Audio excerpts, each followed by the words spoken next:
everyone, and welcome back to Metal Gear Solid Peace Walker. This is part 8, where last time we got to credits. Credits rolled.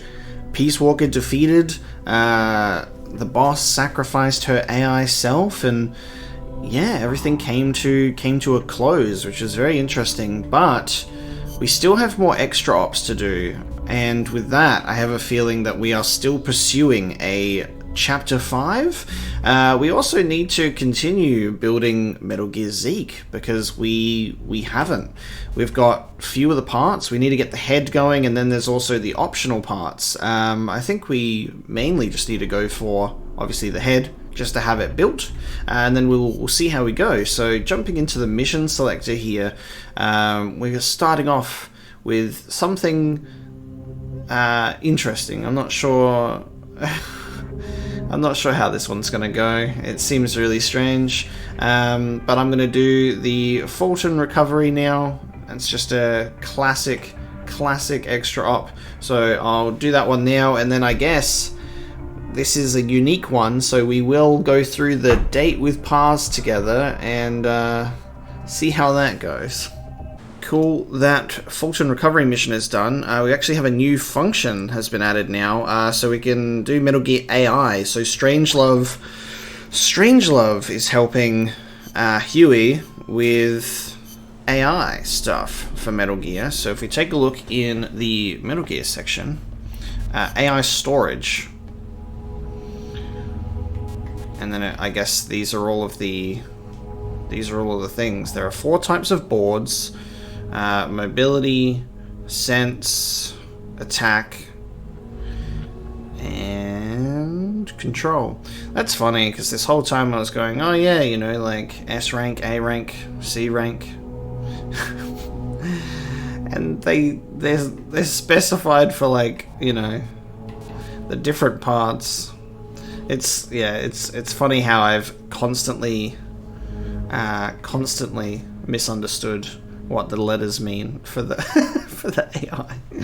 So when we're doing those damage thing, like those damage letters, it's just showing the like what part of the what type of the vehicle we are damaging, essentially. But there you go. So we've got the Metal Gear AI sorted, and with that, I believe we now have a more extensive file library that includes Strangelove. So if I check this, for example, the Fulton Recovery I just completed, and we'll go into the file library. Miller has a bunch, Paz has some more, Amanda has some more, Huey has some more, Cecile has France, and Strangelove has a whole bunch. So we're going to, before we get into the date with Paz, I'm going to go through the briefing files with you. Who knows, maybe I might even listen to Cecile's France files. But let's start from the top, get some more of that sweet briefing file information. We'll sit through all of this, and then we will go on a date with Paz. By the way, Kaz, who do you think's our queen bee? Good question. I was thinking maybe Paz. I was thinking Strangelove. Well, I can see that. Or maybe Cecile. On second thought, I might go with Amanda. How about this, Snake? We'll have an army of queen bees. Sure. Why not? It's such a weird conversation to have. You know, Snake, you're right. As long as we're soldiers without borders, we're going to be a target. We need our own deterrent. Yeah, we're going to be stepping into a lot of different conflicts as we roam the world, each one unique, and with its own set of geography, ideologies, and politics. If we're going to intervene in those kinds of situations, we need the threat of a Metal Gear. Unless we want to end up like Che Guevara did in Bolivia. Well said. Our army without borders doesn't have a land to call home. We're nomads, wanderers. What we need now is a sheepdog to guard our flock. Right. Maybe it's not the way the boss would have gone about it, but there are places in this world that need us, and soldiers that need MSF. And as long as we're needed, we'll keep on moving. Ours is a journey that never ends. We're the real Peace Walkers. The real Peace Walkers are the friends we made along the way, guys. Yes. The CIA KGB relationship. Can you believe the CIA and KGB were actually in cahoots? Never thought I'd see that at the station chief level. But I'd heard stories of operatives in the field being on friendly terms. Seriously? Most espionage takes place in political hotspots, as you'd expect. But there aren't that many of those kinds of places, especially in a small country. Hang around long enough, and you're bound to run into fellow spies. Like it or not. You start saying hello, and soon enough you're eating dinner together. Strange bedfellows, huh? Well, I don't know about that. At any rate, this kind of fiasco is what happens when spies get too familiar. Hard to believe, but some people will betray anyone and anything if it suits their interests. The strength of human is in its appeal to human emotions, but its weakness is in its susceptibility to those same emotions. That's why the tide in the intelligence world is shifting towards SIGINT, a network of cold, digital data, where feelings are irrelevant. Yes. Grenada.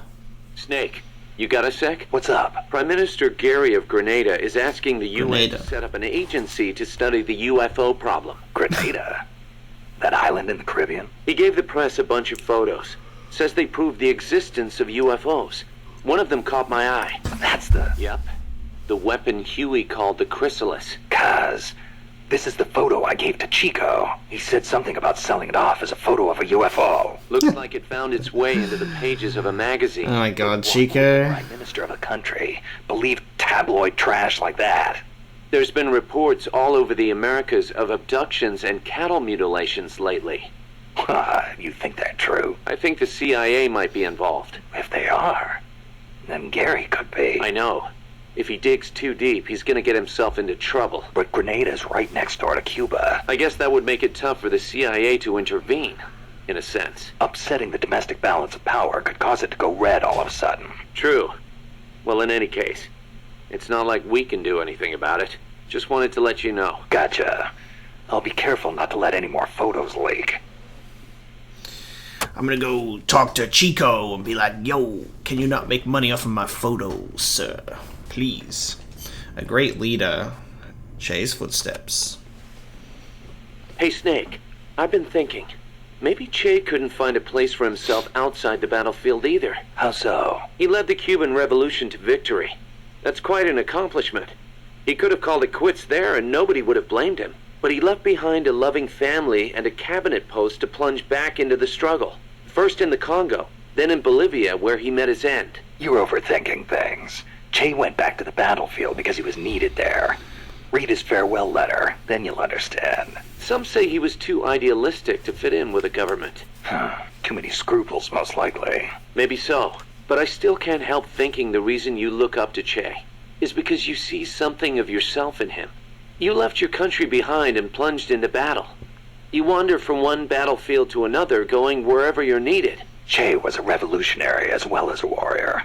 He took up arms to fight for his beliefs. I don't do what I do for any ideology. I'm a warrior. Nothing more. Nothing less. Okay, boss. You're right. Just wanted to see how we stacked up against a real hero. About himself. Alright, upbringing. March 10th, 1945. 381,300 cluster bombs were dropped on Tokyo. Japanese houses at the time were almost all made of wood. In that single day, a third of Tokyo burned to the ground. My mom lost her family and home in that raid. She had to move to Yokosuka and live with her cousin. The B-29s kept on coming, razing other major cities throughout Japan without mercy. Then, in August, they dropped atomic bombs on Hiroshima and Nagasaki, and Japan surrendered to the United States at last. After that, Yokosuka was flooded with American soldiers come to occupy the country. My mother was still in her mid-teens, and she learned from her cousin how to survive in that town, by servicing the troops. That's how she met my father, and how I was born. My father was an officer serving with the government section of Allied GHQ under General Whitney. Whitney was known as MacArthur's shadow, and my father rode his coattails to a pretty high rank. While he was in Japan, he treated my mom like a wife. After he went back to the States, though, she never heard from him. I wasn't born until after he went back. My mom raised me as a single mother. She used the money my father left her to open a shop selling cigarettes and stuff to occupation troops. It was a decent living, but I didn't have citizenship. They're working to change the law now, but back then if your father was unknown, you couldn't get onto the Japanese family register. And in Japan, that means you can't be Japanese. So as I watched the American soldiers around town, I said to myself, I'm a son of America, the victor. My hair and eyes were different from the skinny, downtrodden Japanese around me. I told myself I'd leave this country someday and return to my true homeland. When I was around 10 years old, my mom fell ill, pretty much leaving me to run the shop in her place. One day I found a single picture of my father in the back of a drawer in the shop. I'd show it to the American soldiers who came into the store. A few years went by before one of them told me who he was. I know him, that's Miller. I started asking other guys, do you know where Miller is now? Can anybody tell me where Colonel Miller is now? Turns out he'd left the service and was making a living as an instructor for soldiers in Virginia. It was one of his students who finally told me that. I wrote him a letter in English. I'm your son. I want to go to the United States. Day after day I waited. Then just when I was about to give up, the post office delivered my future to the door. My father sent me some money. I thought my dream was going to come true. I was only thinking of myself. So I went to my bedridden mother and convinced her to let me go. My father arranged for a car to pick me up. It was jet black. When the neighborhood kids who'd always made fun of my hair saw it, their jaws practically hit the ground. I put my mom in a hospital and went on my own to America. When I met my father for the first time, he was living alone in a big house. He told me he'd lost his son, his American son, in Vietnam. He showed me a picture of my older brother. I guess that and his divorce left my father feeling lonely, which is probably why he finally took an interest in me. He'd retired from teaching. He was stooped over, could hardly walk, but he gave me two things: the name Miller and money for school. I used it to learn English and then go to college. America was exhausted from years of fighting in Vietnam. They were waging war in a foreign land, while at home, people were screaming for peace. Right after I graduated, I went back to Japan, alone. My father refused to see my mom. It was the first time I'd seen her in years, and she wouldn't even look at me. At first, I thought she was mad at me, but that wasn't it. Disease had taken her mind. A disease she got while she was young and desperate. She didn't even know who I was. I said, Mom, it's me, Kazuhira. As I spoke, the sound of my own voice rang in my ears. Katsuhira, the name my mom gave me. It means peace in Japanese. I was Japanese. At least, I was the son of this tiny Japanese woman. It was then, for the first time, that I understood the reason, the emotion that inspired my mother to give me that name. She'd watched her hometown and family go up in flames. Her body and her mind were ravaged by war. And yet she chose to have a child named Peace, with a man who was once her enemy. Japan lost the war. But what good is war as a measure of a country? Since the war and up until the oil shock last year, Japan's economy has grown every single year. It's on its way to becoming a stronger country than ever. I stayed in Japan and joined the JSDF. I was 22 at the time. I did it to pay our bills. But it wasn't just that. I could have found work anywhere. And I knew it.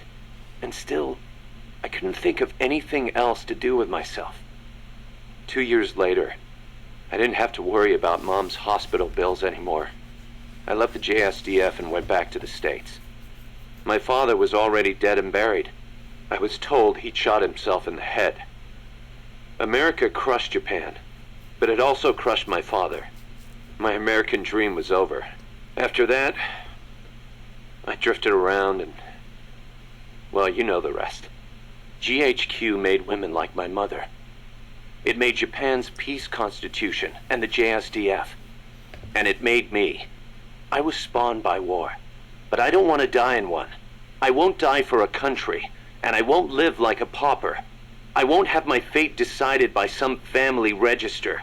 So as long as I stick with you, boss, I've got a good feeling none of that will happen. Dude, that's a fucking intense backstory. Holy shit. Man went through some goddamn stuff. You know what sucks about this is with the context of Metal Gear Solid 1 is we know what happens to... We know how Miller's story ends. Dead in his home, just like his father. Literally, like... Goddamn. And I don't know...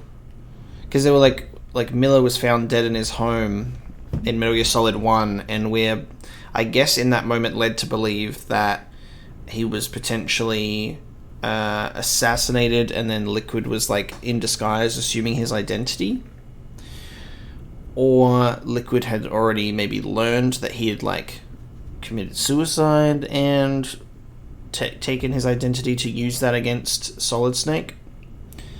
I don't exactly remember or know the circumstances surrounding Miller's death, so I'll have to look into that at a later point when we, you know, I'd like to replay the game and rediscover that stuff, but we just have Campbell just go like, that's not Master Miller, he was found dead in his home, and yeah, seems to it's like pottery, it rhymes with his dad also being dead in his home, so there you go. Tragic upbringing for Kazuhira.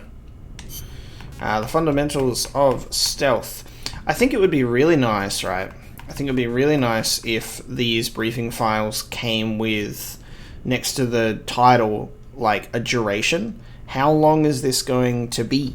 I think that would be like quite nice, so I actually know what I'm getting myself into when we listen to briefing files, so I can kind of plan out that time accordingly. And I think it would just be a good idea for people to be like, man, I don't know if this is going to be like a 10-second briefing file or a 3-minute one, you know? The sneaking suit is a specialized uniform for stealth missions. It provides excellent camo in any stage. Even better, you won't make a sound when you walk. Ooh, so I won't need to tiptoe all the time. Ooh. Pop it off. It also makes your wounds heal faster. Oh. The fabric exerts just the right amount of pressure on your body to help stop bleeding. Huh. Not a bad little trick. Nice. Tasty. I like that. Battle dress. That's my battle suit. The battle dress uniform is the opposite of the sneaking suit, in that it's specialized for combat. It lets you carry plenty of weapons and ammo, and provides excellent protection. Not the best choice for sneaking, but if you feel like playing one-man army, this is the uniform of choice. Looks pretty damn heavy. It is. You won't be able to move as fast with it on, meaning it's not good for running away either. Keep that in mind.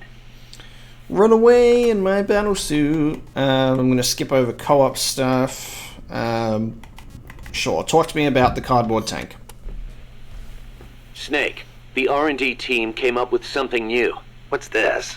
It's a cardboard tank. It's got enough room for 2 people. Same as any other cardboard box. Apparently the guy in front drives, and the guy in back is the gunner. Hold on, Kaz. Who the hell came up with this thing? I'm sorry, boss. He meant well. He meant I well. know it's nowhere as good as a real tank, but still. It's brilliant! The perfect synthesis of stealth and attack power. Compact, elegant design. The finest example of a weapon I've ever seen. Seriously, Kaz, I need to meet the guy who made this. I want to shake his hand. You serious? Snake, look at it. It's a masterpiece, in every sense of the word. You don't agree? No, Why is that? A tank? I like it. Boss? I hate tanks, but this one I think I could get used to. I love that it's a zero-emissions vehicle. It will not hurt the forests of Costa Rica. What? Nice work, Kaz. I see I made the right choice making you second in command. But is there something wrong with me? Snake's love for the cardboard box, I think, will just never not be entertaining. It's so fucking good. I love it so much. It's hilarious. Okay, cool. Paz can give us some more lore on Professor Galvez, to which we know that is not actually his name. Professor Galvez was a KGB spy? Oh no! I thought he helped me out of Anyway. concern for Costa Rica's future. You didn't know. How could I? Believe me, Snake. He introduced himself as a peace researcher at the university. He had an office and credentials and everything. They're masters at creating cover personas. They think of everything. ID papers, jobs, sometimes even families. Don't feel bad you didn't see through it. But you did? From the first time we met. I wish you had told me. Sorry. I didn't know if it'd be right. You might have gotten mixed up in things you shouldn't. That is impressive, though. Sizing him up at a single glance. He reeked. Reeked? He had this unmistakable air about him. The air of someone who's been given a mission and will see it through no matter what. Like me.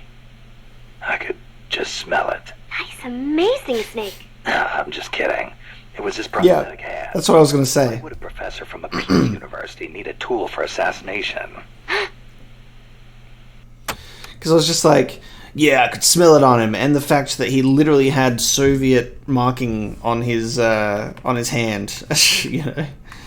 About herself, roll in Mother Base. I have a favor to ask you, Snake. Name it. I want you to give me a job here. I want to help out. You sure? You just went through a hell of a time. You should probably take it easy until you've settled. Thank you. But there must be something I can do. You would not want me near a gun. But I am a decent cook. Now there's a skill we can use. Put me on the mess hall team. I think I can handle it. Once I get used to it, I will even add in some Costa Rican recipes. Sounds like a plan. Cool. Alright, let's pass. Amanda, more about herself. So she's got decision time. We're probably past her decision time when this file got added to the library, but let's listen to it. Amanda, you getting used to Mother Base? Yes, it is heaven compared to living in the mountains. We are no longer constantly on the run from La Guardia or mercenaries. Some of the new guys we recruited used to be mercenaries. We are getting along. It was difficult at first, but once you talk to them, you realize we've got plenty in common. I see.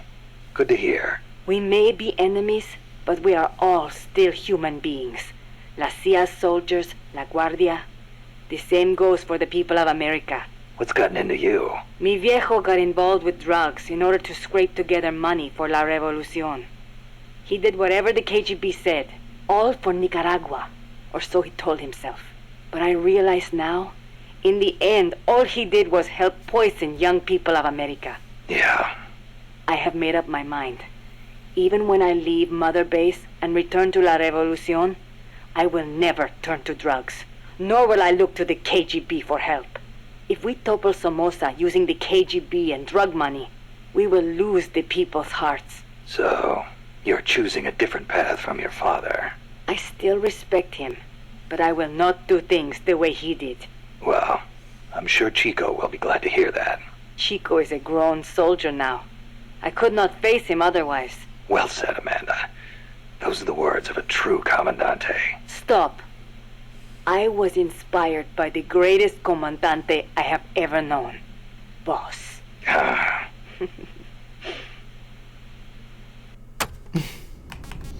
Cool. Amanda, and then Huey's got some more information. The Cold War and Peace. But you know, there's something I've never been able to figure out. Is the Cold War really a war, or is it really peace? Doc, what do you... People called it a Cold War, but I disagreed. Sure, nuclear stockpiles are increasing, threats are multiplying. The US and the Soviet Union have enough power to destroy the human race 100 times over. But nobody's actually being killed. Small-scale conflicts and proxy wars, maybe, but nuclear deterrence has averted another world war. The world's far more peaceful today than it was before, and the breakthroughs we've made in space exploration thanks to Cold War competition? Fantastic, don't you think? No. We didn't need to rush into space like that. Going into space may have been mankind's dream, But good people were sacrificed in the scramble. Maybe so. NASA's definitely got some skeletons in its closet. Same goes for the nuclear arms race. Atomic testing has killed civilians and exposed thousands to radiation. Believe me, I know. And now, this. What peace was I trying to protect anyway? The more I think about it, the less I understand. The amount of like the nuclear arms race and like the space race and all that stuff was just everyone just being fucking competitive with each other in that period of time of just like, we need to be the best. And then there's no more passion or drive to do those races for like positive things that could like, you know, steer the world and our future into like a positive place. They're like, we don't want to be the best at that. We want to be the best country at oil. It's just, you know, it is what it is, and it is not very good. Nuclear terrorism.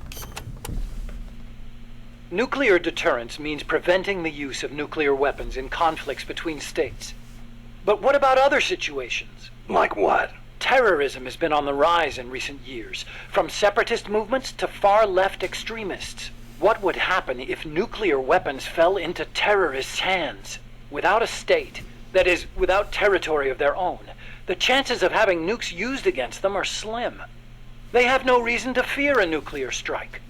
Conversely, they have no reason to hesitate to use nukes against their adversaries. You've got a point. All the ICBMs and strategic bombers in the world amount to nothing against a terrorist crew. Right.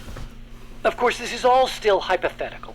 Countries keep their nukes under tight watch. There's no immediate danger of terrorists getting their hands on them. But the day may come when the proposition of nuclear terrorism makes nuclear deterrence theory a dead letter. Nuclear terrorism. Interesting. Like, they're saying this, but like... wouldn't there be like some government bodies or places that would potentially even affiliate MSF as a potential terrorist organization?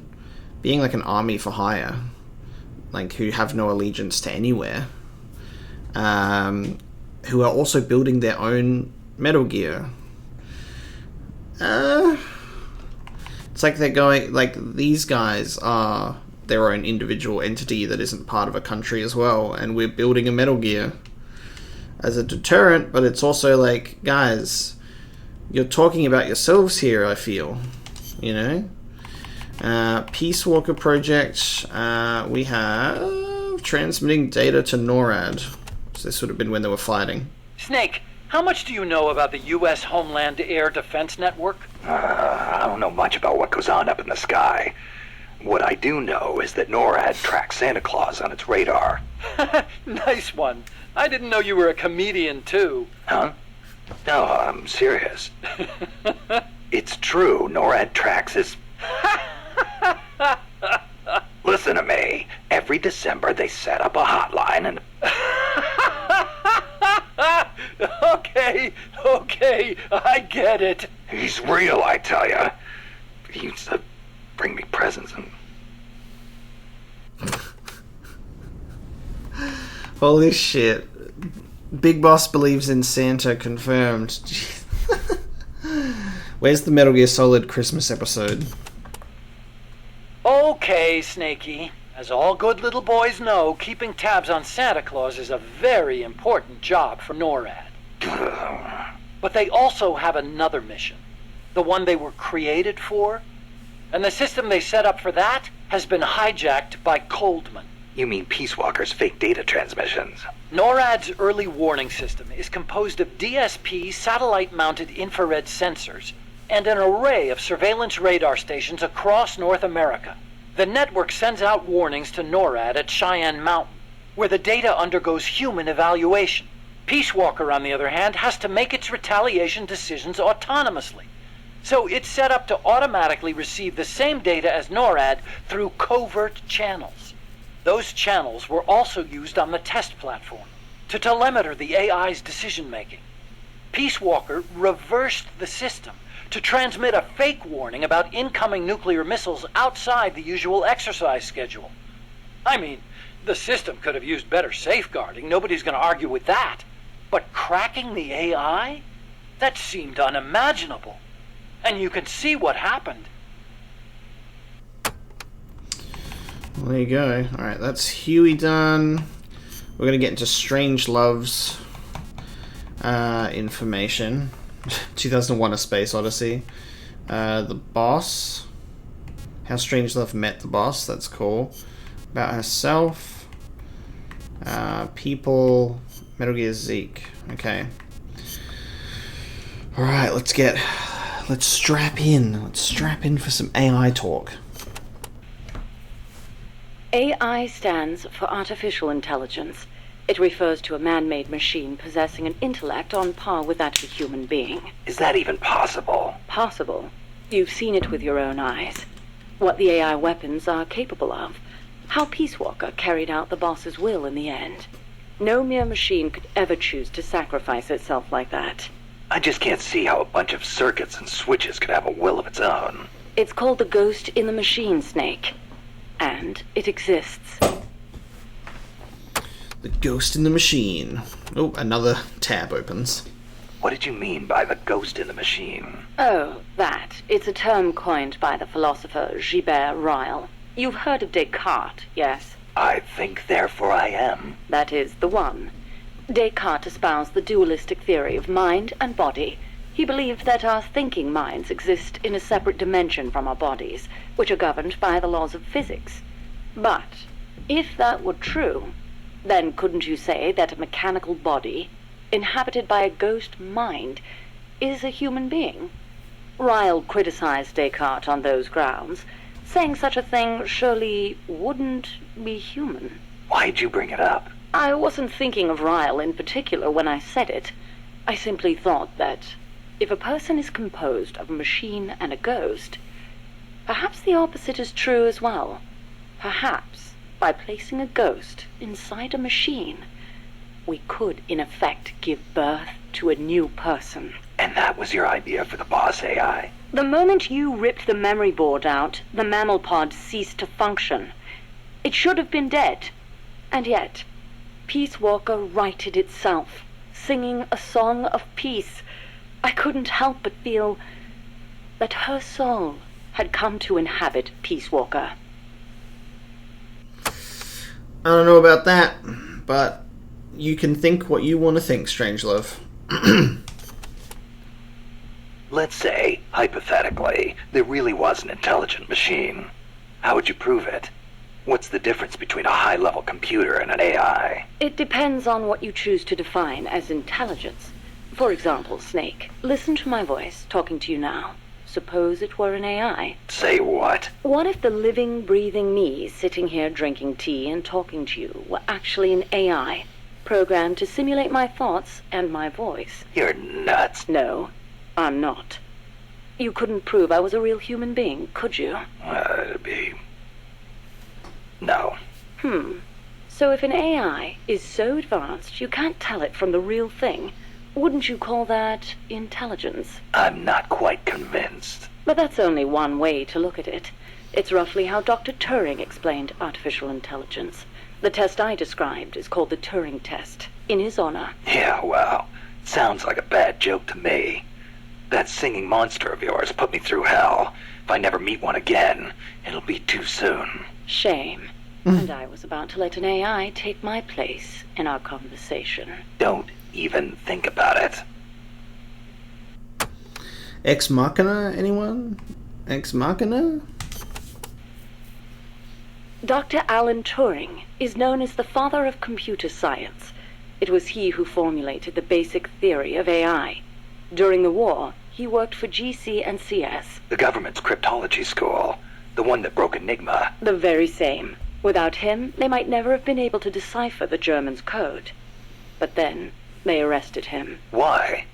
Weren't his some of the greatest contributions to winning the war? Homosexuality was a crime in Britain back then, and he was gay. I know exactly how crushed he was. I feel it's my duty to further his AI research. Like The imitation game, huh? Huh. You know it then. The clue that inspired the Turing test came from a trifling little party game. You exchange written notes with another person behind a screen and try to guess their gender, whether they're a woman or a man, pretending to be a woman. It's surprisingly difficult to tell the difference. Man or woman, human or machine. What do the differences even mean? Dr. Turing was fascinated by the differences between men and women. Perhaps that's what led him to formulate his test. Cool. Models for AI, the need for AI, expert systems, the future of AI, Pupa to Butterfly, 2001: A Space Odyssey for AI. Cute. What if you hadn't used the boss as the model for the AI? What do you mean? If the end goal is MAD, it seems like there are more suitable models out there. A military chief of staff, or a nuclear technician, even the president. Patriotism, leadership, good judgment. Each of those qualities is essential when deciding whether to launch a nuke. And she had them all. Wouldn't the president too? It's not enough. She had the will for it. Will? Let me explain, Snake. Peace Walker is a standalone weapon. It has to decide on its own whether or not to launch a nuke. It can't turn to anyone else for advice. It can't do its job if it's not prepared to take sole responsibility for the fate of the world. I know of no other human being who could bear that burden. That's it? There were technical considerations, of course.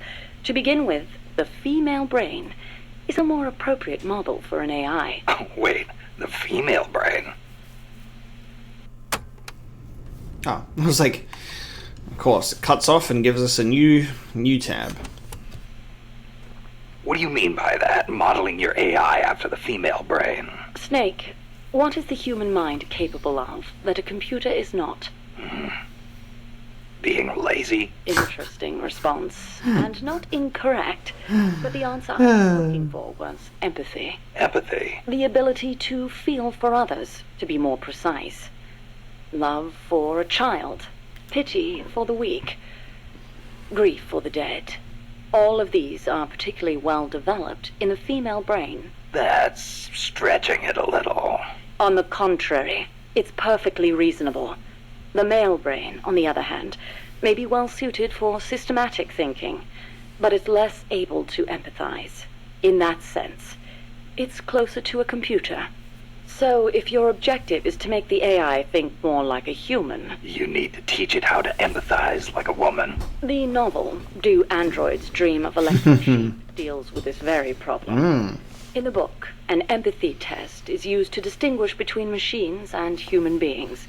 As machines become more and more advanced, our society will gradually become more and more systematic. Our cities will teem with robot-like people, unable to feel for others. We cannot allow that to happen. Computers must learn to empathize. The same goes for humans, only more so. Well, what about yourself? You make these claims, and yet I've never seen you empathize with a real person. It's true.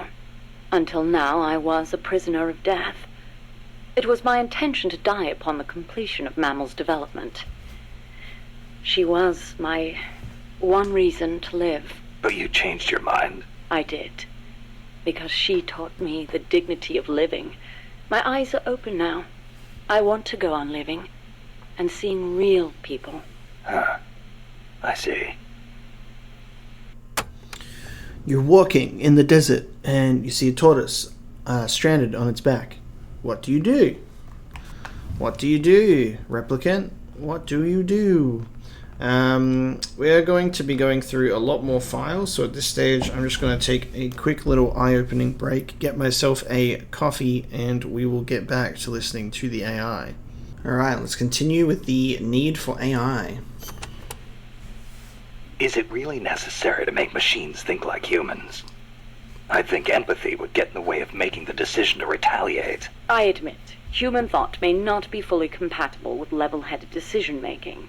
Then again, is there such a thing as non-human thought? The moment computers became so advanced that they could calculate faster than human beings, a new dream was born. Dream? If we can create a machine that can do advanced mathematics, Why can't we create one that can think like a human? The 19th century author, Auguste Villiers L'Isle-Adam, wrote a book called Tomorrow's Eve, in which the protagonist fashions an artificial woman to serve as his ideal lover. I believe the idea of creating an intelligent being with our own hands is one of mankind's oldest dreams. So AI is a product of people's dreams, then? Not only AI, civilization itself is the process by which mankind gives form to its dreams. But not all dreams are pleasant. Some have expressed fears about non-human intelligence. Yeah, they want the benefits with none of the risks. Some fear that intelligent robots might rise up and rebel against their human masters, as portrayed by the Czech writer Karel Čapek in his Rossum's Universal Robots. Skynet. Or in the 1970 film Colossus, the Fulton Project, where intelligent supercomputers in the US and the Soviet Union join forces and plot to subjugate humanity. Isaac Asimov offered a specific solution to these fears with his 3 laws of robotics, which demonstrated that while robot intelligence is different from that of humans, the two can coexist. In order to endow computers with intelligence, we must first have a thorough understanding of what intelligence is, and that is where the need for a practical and feasible expert system arises. Alright, expert systems. So what's an expert system? The AI housed within Peace Walker began development as such a system. An expert system is a type of proxy program by which a computer makes decisions as an expert would. The program, Mycin, for example, is a system that decides which kind of antibiotics to prescribe. The system asks the patient a series of questions to narrow down the range of appropriate drugs. So you program Peace Walker to prescribe live nuclear warheads instead of penicillin. What I realized, however, was that a simple expert system wasn't up to the task. You need more than expertise to launch a nuke. Indeed, expertise is a necessary prerequisite, but insufficient on its own. Deciding to launch a retaliatory strike requires consideration of a wider range of factors. In such a scenario, the entire global situation becomes the criterion for making a decision. Makes sense. You screw up the prescription and the whole world goes into anaphylactic shock. A weak AI that only has a limited range of knowledge upon which to base its decisions won't cut it. Therefore, I had the AI study the boss's thought patterns, thus creating a true expert system. A strong AI. You couldn't leave the world in the hands of something with anything less than absolute worldview. I could have built a simple expert system in no time at all. Say, how would you like a system that decides which guns you should equip according to the mission's parameters? I'll pass. I'm not gonna leave my life up to somebody else's judgment. Especially not a machine. Interesting. The future of AI. With current technology, AI are inevitably enormous in size. But as circuit integration continues to advance, they will become even smaller. As small as human brains, and perhaps smaller than that. And in the meantime, robotics will continue to advance as well, to the point where we can create androids, robots that resemble humans. And then... And then what? Well, I don't need to spell it out for you, do I? Don't tell me you're thinking of making an android imitation of the boss. Surely the thought has crossed your mind as well. Of one day being reunited with her? Enough! I don't want any part of it. I see. I didn't mean to offend you. In reality, AI is more likely to evolve in the opposite direction anyway. The opposite direction. The opposite direction? What does that mean? More and more, AI are becoming systems that specialize in mass information processing, without human intelligence, thought, or emotion. A machine that has no individualism or sense of self, but rather behaves as a collective, exhibiting the qualities of a society. Like a beehive? Yes. It aggregates data collected by individuals and determines how the collective will act. just as honeybees travel between the hive and flowers. The key to achieving that will be networking AI together. I don't know how to say this, but that kind of gives me the creeps. But if your goal is to control society, it's the better model to use. It lets you filter data, disseminate only what you want disseminated. Of course, I myself have no interest in an AI without a shred of life to it. Interesting. From pupa to butterfly.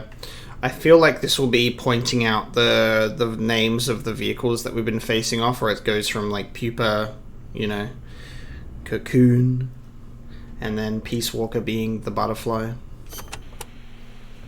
Earlier, you called the mammal pod a butterfly. Not a pupa or a cocoon, but an imago. Yes, the AI that came before the mammal pod were works in progress. Works in progress. They were enough to keep the frame running, but not enough to make decisions about nuclear retaliation. They weren't quite complete. They were pupae. Only when I added the boss's data did the AI take on its true form, becoming a butterfly and taking flight. And that's why the nose art on Peace Walker was a butterfly. I gave the mammal AI the code name BS Imago. BS is short for boss. Boss shit. AI codenames. Huey called that gigantic unmanned chopper a chrysalis. Is that another one of your AI codenames? Yes, you're referring to the TJ Chrysalis 6000. There's also the GW Pupa 5000, the TR Cocoon 7000. I get it. A hovercraft type and a treaded type. And those letters on the front. TJ, GW, or whatever. Those are initials? Correct. The initials of the American presidents whose faces yeah. carved in Mount Rushmore. George Washington. Missing one. I assigned that one to the reptile pod. AL Aurelia 8000. Aurelia. Another word for chrysalis. A pupa just before it emerges. All of the initials, except for BS, were of Coldman's choosing. I chose mine from the storied ranks of British royalty. MS, AV, EW. What do those stand for? You can't guess. Why, Mary Stuart, Alexandrina Victoria, and Elizabeth Windsor. All queens. Of course. Interesting. 2001, A Space Odyssey. The movie. Are you familiar with the film 2001, A Space Odyssey? I've heard of it, but, Of course not. I didn't expect you to be cultured enough to appreciate such things. yeah, thanks. Anyway, 2001 features an AI called HAL, a highly advanced system that controls an exploration spacecraft.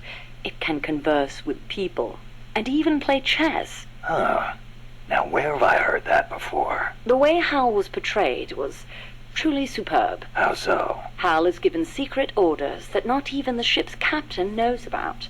Naturally, he's not allowed to divulge them to the crew. The stress of it causes HAL to crack. Crack. Go crazy. Though there are those who interpret it differently. One by one, HAL kills off the crew until the captain finally shuts it down. The film offers amazing insights into AI, their growth, their utility, their faults, and their fear of death. Well, you must have found it useful in your research then. Must you always be so utilitarian? It doesn't matter whether or not it's useful. What matters is that it inspired me. Then it was useful. Never mind. The portrayal of Hal wasn't the only wonderful thing about the film. It was full of hints about the future of human evolution. Truly, a film for the ages. Then it was useful. The Boss. How Strangelove met the Boss. Strangelove, when did you and the boss first meet? Did she ever tell you about what she saw in space? Yeah. I saw the same thing along with her. The Soviets beat America into space with Sputnik, and so America rushed to be first in manned spaceflight. NASA used her as their top secret guinea pig, launching her deep into the cold blackness of space. I took part in the project as a scientist. You were there with her? Yes. For a brief time. We were one and the same, she and I. We sought each other out, completed each other. Did you know that inside every woman there's a universe? And that we are able to sense this in each other? We connected because of our empathetic female brains. As time went on, I began to have doubts about offering such a noble soul as sacrifice. Why did she have to... The flight test was a narrow success, and she miraculously made it back alive, but her mind and body were horribly mangled, and there was nothing I could do for her. We were no longer one and the same. She went away, and I, having nothing else to live for, immersed myself in AI research, hoping that no one would ever have to make her sacrifice again. I never knew. It's not really worth knowing. We were ships passing in the night, that's all. Perhaps someday I'll tell you the long version, if you're interested. Wild. There you go. How Strangelove met the boss. There's like so many good stories you could tell with the boss and her past, I think, that we'll never see. That was quite a warm welcome you gave me at the base in Costa Rica. Sorry about that, but I simply had to know. The boss's final act. Yes, by inputting her thoughts and actions into the AI, I was imbuing it with her mind. The only thing I couldn't understand was her final act. Operation Snake Eater. Official history says she betrayed her homeland and defected to the enemy and was killed by you. But it didn't make sense. The boss would be the last person on Earth to betray her country. It was logically inconsistent. It was, wasn't it? That internal inconsistency prevented the AI from activating properly. Just as Hal malfunctioned in the film, I understood the reasoning, but I had to have proof. Proof of her final act, her true intentions, one way or another. So you tried to squeeze it out of me, huh? As a matter of fact, I did. Your silence was the very answer I was looking for. The boss's white horse. That white horse the boss rode. The Andalusian, yes. How'd it get to Costa Rica? I went looking for it. It was her final witness. Even if it couldn't speak, I found it and brought it here. Where? I thought for sure it'd be blown to ashes by those MiGs. I searched the ends of the earth for that horse, and found it at last in a horse market in Britain. Britain? Are you saying it came all the way over the Ural Mountains, through Europe, and across the English Channel? Who knows, really? Perhaps someone took it there. Wait, the thought never occurred to you that it might be a different Andalusian that only looks the same? I can't prove it. Or rather, I couldn't. What do you mean? You should know best of all. That horse wouldn't let anyone ride it. And believe me, I nearly killed myself trying. The only one it allowed on its back was you. That was the proof. Though I hate to admit it. And to think, I ran it to its death. But in that last run, it regained the glory of its youth, using the last of its strength to pursue its former master. Any horse would wish for such a fine end. Yeah, I think the sort of making the story, or like putting it in a way where the boss's horse somehow ends up back into the fold is really funny. It's just like, yeah, how did that horse survive? How did that horse make it here, guys? Why is the horse here? It feels slightly forced just to have like that symbolism and that event, you know, to have like the boss's horse. It's a little bit of a forced one there. What do you make of Peace Walker's final act? I recreated her thought patterns exactly. It was exactly what she would have done. The world's most empathetic mind weighed the past, the future, and the entire world, and decided not to retaliate. Merely knowing that is enough for me. So, what you're saying is, we don't need deterrence to have peace? I didn't say that. What's important is that we wish for peace. MSF needs a way to protect itself from the might of nations. Survival requires pragmatic thought and action. But you must still retain your ideals. If the gap between reality and those ideals ever leads you to lose them, I doubt MSF will survive. About herself, the origin of Strangelove. She's going to tell me about the movie. Strangelove. Is that a code name? No, just a nickname. Don't tell me you don't recognize it. From Kubrick's Dr. Strangelove, or How I Learned to Stop Worrying and Love the Bomb.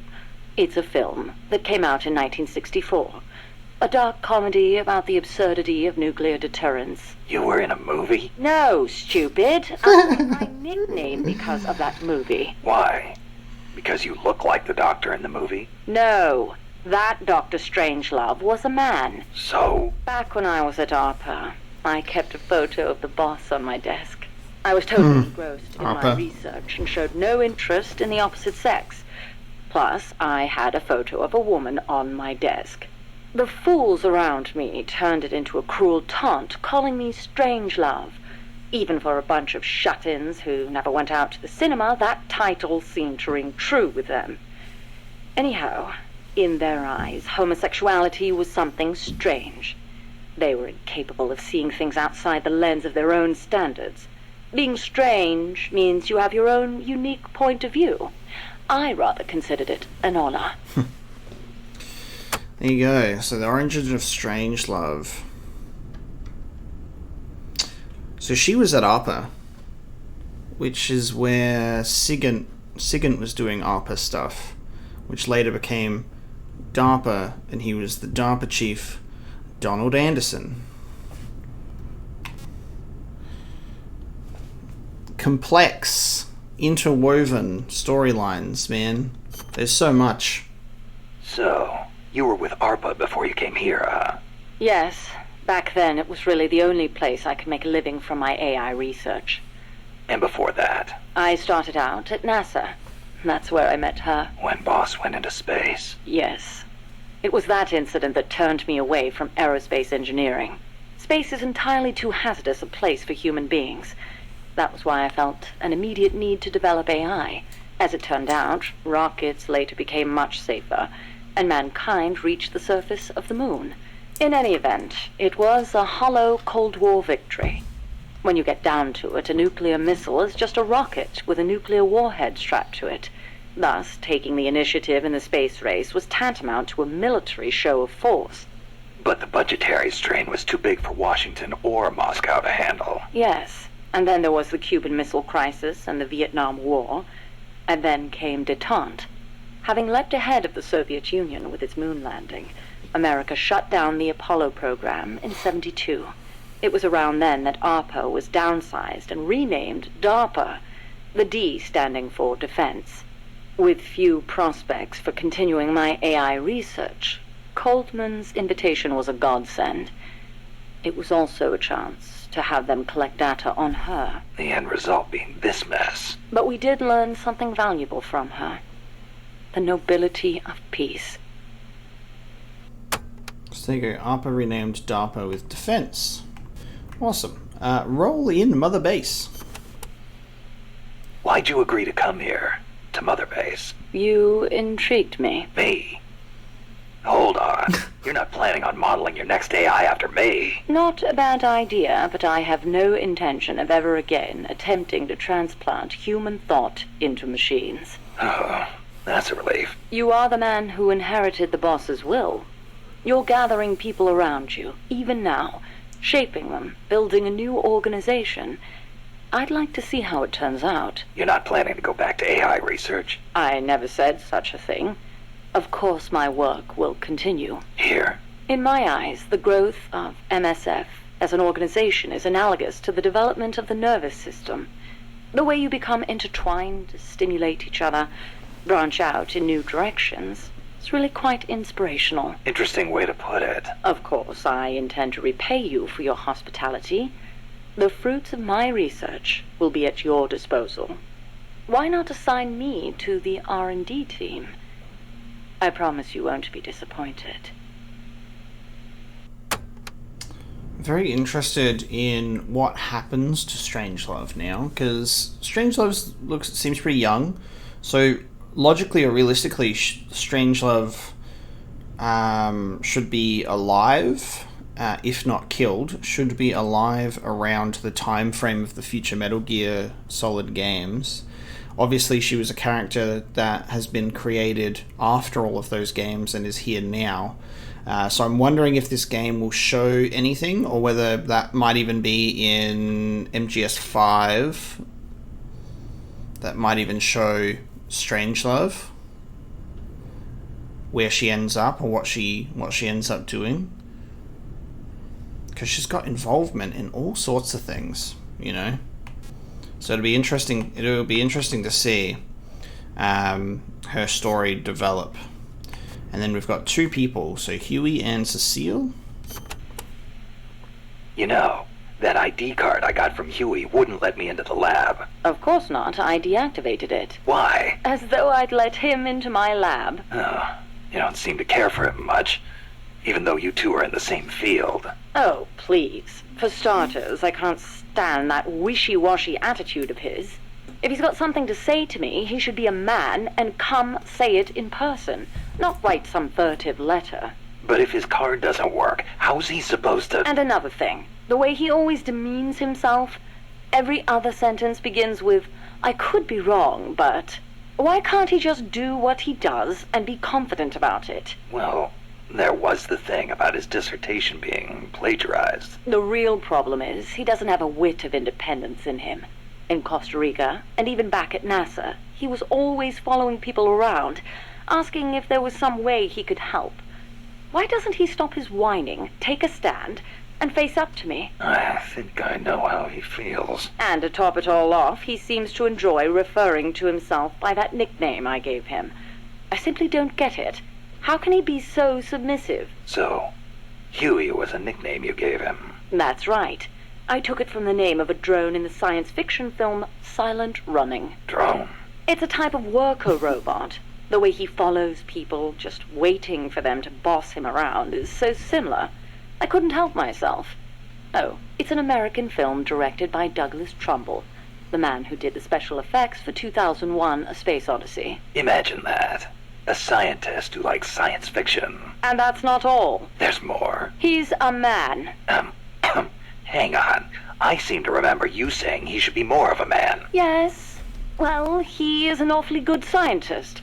Without his reptile pod, my mammal pod wouldn't function, just as the cerebrum can't exist without the cerebellum and the brainstem. He did a fine job of designing it. I'll give him that. Huh. That sounded suspiciously like praise. It's merely an objective observation. I like people who possess the will to move forward. I have no time for those who refuse to take control of their lives. Until he does, my opinion remains the same. Alright then. She's like, fucking goddamn Huey. Do something. So, you and Cecile seem to be enjoying yourselves back at that lab. What are you insinuating? I only kept her because I didn't want our secret to be known. And the personal baths. You could have left her in there alone and locked the door from the outside. Yes, well, she seemed anxious, so I... Now, why would she be anxious? She was beautiful. I was only admiring her beauty. She was terrified. I never meant her any harm. She knew that. I know she did. But she felt like she was in enough danger to run away. No matter what I did, if Coltman found her, she would have been... You're right. The truth is, I wanted to save her. But not if it meant forestalling the completion of Mammal. So you made it easy for her to escape? Do you really think I am that soft? I'll admit security wasn't exactly tight.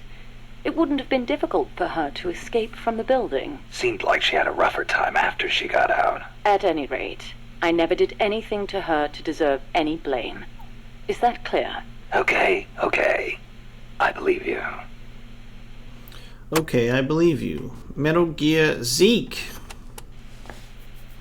Huey's probably mentioned this, but just to be clear, there's a limit to the parts we can produce here at Mother Base. Therefore, I've built Zeke's AI using memory boards you pulled from other AI weapons. Will that work? In the human brain, individual functions are spread across multiple regions. The same is true of AI. Multiple parts sharing the same function interlink to strengthen that function. For example, the more sensor memory boards you have, the greater Zeke's search and detect capabilities will be. Install more movement boards, and you'll increase its mobility. Meaning the AI's capabilities change depending on how much memory we give it? Exactly. The more boards you install, the more powerful a function will be. Interesting. Cool. All right. That's the file library, and then we have two more in the data files, which is Strangelove Simulation and the boss's final mission. So let's check this out. Enter simulation date. August 24th. Location. Selinoyarsk, USSR. Mission. Support a covert agent whose objective is the rescue of a nuclear weapons scientist. Who is the agent? Your student. Your most beloved. Acknowledged. Define current mission progress. With your help, the agent has successfully made contact with the target. All that's left is to wait for recovery. Now, deduce the best course of action. I take the scientist away from the agent. What for? As a gift when I defect. Why are you defecting? To reform my special forces unit with my former comrades in arms. No, I don't want to know your objective. I'm asking for the reason. Why are you betraying your country? I do not defect in order to betray America. Betrayal is merely the outcome of that defection. Response time is always slower here. Perhaps she lacks confidence in her judgment. You're a hero in the West. Why should the Soviets trust you? In addition to the scientist, I provide them with a portable nuclear warhead in order to win the favor of a Russian GRU officer. And then you launched it. Launched? The nuke? Me? That's right. At a target inside Soviet territory. Nuclear weapons make my blood run cold. They blot out the future. How could I? Karma. Is it my karma? The karma my mistake has brought upon us? My... Attention. Discontinue forward reasoning. Cross-check with knowledge base. Affirmative. Cross-check complete. Revising conclusion as follows. I steal the new weapons developed by the scientist, and then launch the nuke at the Weapons Design Bureau. Forward and backward reasoning are in conflict. Attention. Return to forward reasoning. Affirmative. Your apprentice returns for the scientist. I send him away. He doesn't give up. I send my comrades to defeat him. All of them fail. Even the GRU officer who oversaw your defection is defeated by your apprentice, along with a new weapon. Now, what is your course of action? I fight him. Why? With your GRU patron dead, there's no reason for you to fight. Why not just run away? I must fight him. I do not see the reason. With a soldier of your caliber on his side, how could the GRU officer be defeated to begin with? Did you betray him too? I've been waiting for a long time. You could switch allegiance from GRU to KGB and take the remaining nuke as a gift. There's no chance they wouldn't welcome a hero of your stature. Drift away. My place is with them now. I didn't ask you that. Give me the basis for your reasoning. Tell me the truth. Politics determine who you face on the battlefield. Why won't you answer me? It's like you were just waiting for him to kill you. I was disloyal. Betrayed my country. I deserve to die. How can you say that? You can't be a traitor. You're not that kind of person. Kill me. Kill me now. Stop it! Stop it! Attention! Discontinue reasoning. One must die, and one must live. Stop it, damn you! Discontinue! Life's end. Isn't it beautiful? Shut down! Always in the same place. Her reasoning goes haywire. Someone holds the key. Perhaps it's him. I'll get it out of him. One way or another. Dude. It's like really interesting to listen to that stuff and how desperate Strangelove is to get that information. The boss's final mission, Eva's debriefing. She told me everything. Yeah. Why did she open her heart to me like that? At the time, I couldn't understand it. But now, I think I do. Snake, she wanted you to know the truth. She chose me to tell you. That's why she saved my life. I've lied to you so many times, but not this time.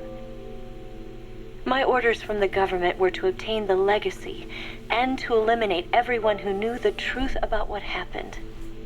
In other words, I'm supposed to kill you. But I can't do it.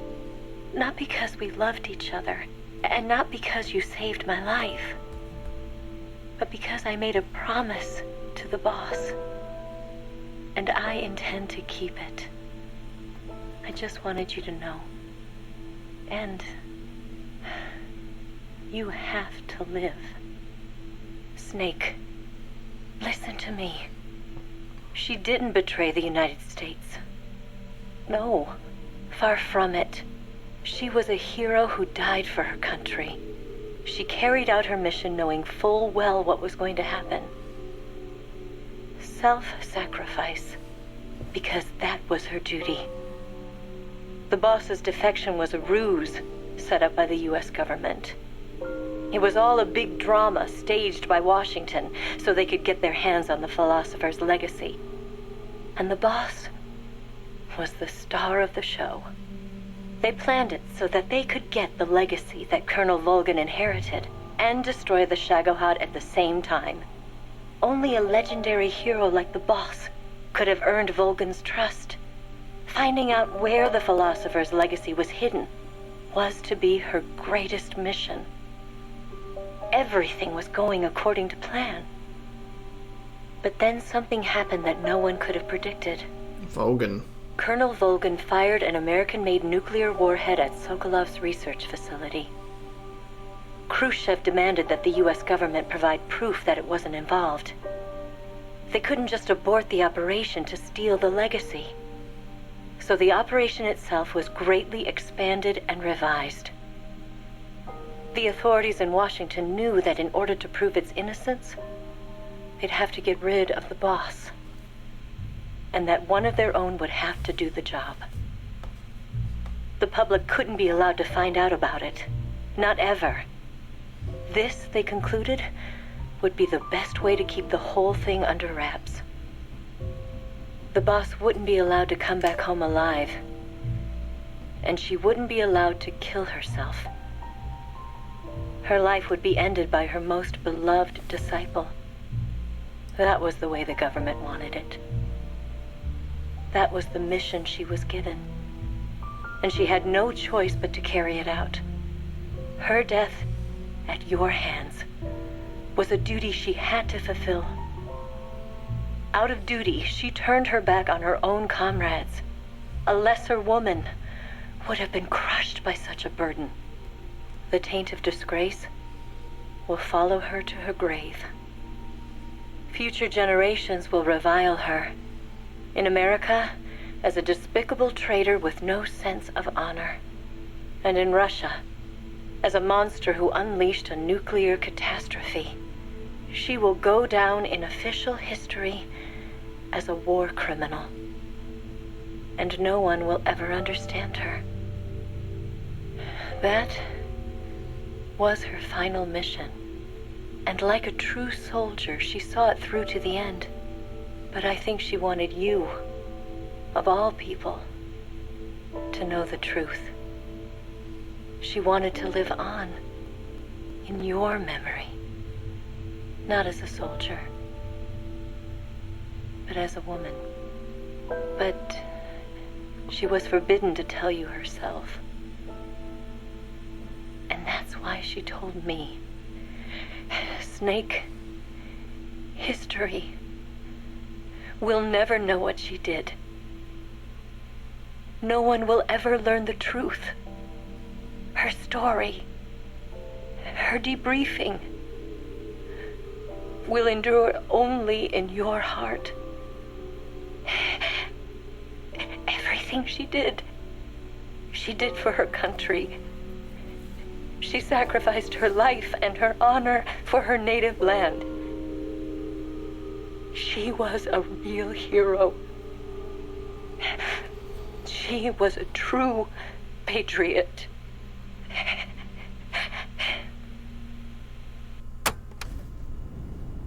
With this in mind, Eva's debriefing, right? With this in mind, this is the stuff that I was talking about. At the end of Metal Gear Solid 3, Snake plays the tape, and it's this. And the whole ending cutscene sequence plays out. Snake, Big Boss, is at the boss's grave, does a salute. This will only endure in your heart. It's been told, it was like, and then Portable Ops happens. And Jean gives the reveal to Snake of this tape. And Snake's like, what are you talking about? Like, he gets told this, and he's reacting all surprised as if he didn't get this information. And people were saying to me at the time, that's because what Eva was saying was like an internal monologue. It wasn't addressed to Snake. But I'm like, I feel like I remembered that differently, because Eva was talking about to Snake the whole time. This is the tape, you know? So it was a weird inconsistency in Portable Ops to have him and Jean have that confrontation of him being like, man, you don't even know the truth, do you? When I was like, bruh, Eva told him the truth in the tape at the end because it's supposed to endure only in his heart. That's why he's like, that whole scene even happens. And this just proves that again, because people were like, oh yeah, I think it's like the tape runs out and then it switches to her just like kind of talking, but not directly to Snake. But I'm like, this is the full tape. I was wondering if this tape was going to cut off and stop or something, which is why I listened to the whole thing, because I knew that this was the same speech from the end of MGS3. It's just a little weird inconsistency, but Eva told Snake the truth of the boss's mission at the end of Metal Gear Solid 3. This tape just confirms that as well. So, I don't know, it's easy to get confused when it's a bit all over the place and you have those inconsistencies between games.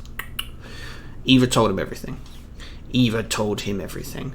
And cool. There's certainly no more briefing files, nothing to do with France, and I've been sat here for an hour listening to all of these, and I think I've kept my yawns at like a record low, so take that, everybody.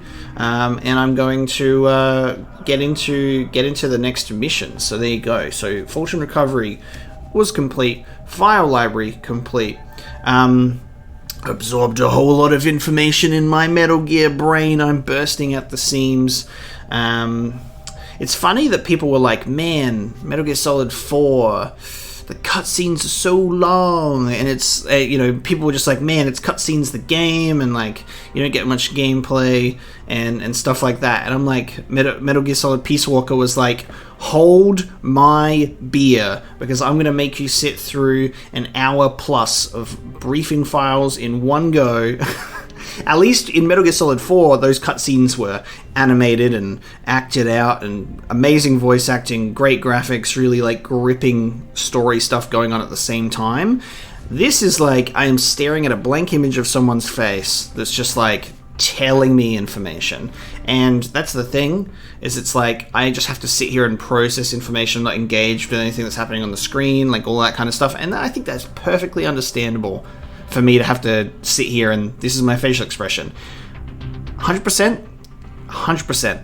If you were playing Peace Walker and listened to briefing files for an hour, I want you to record your own face and see what you look like.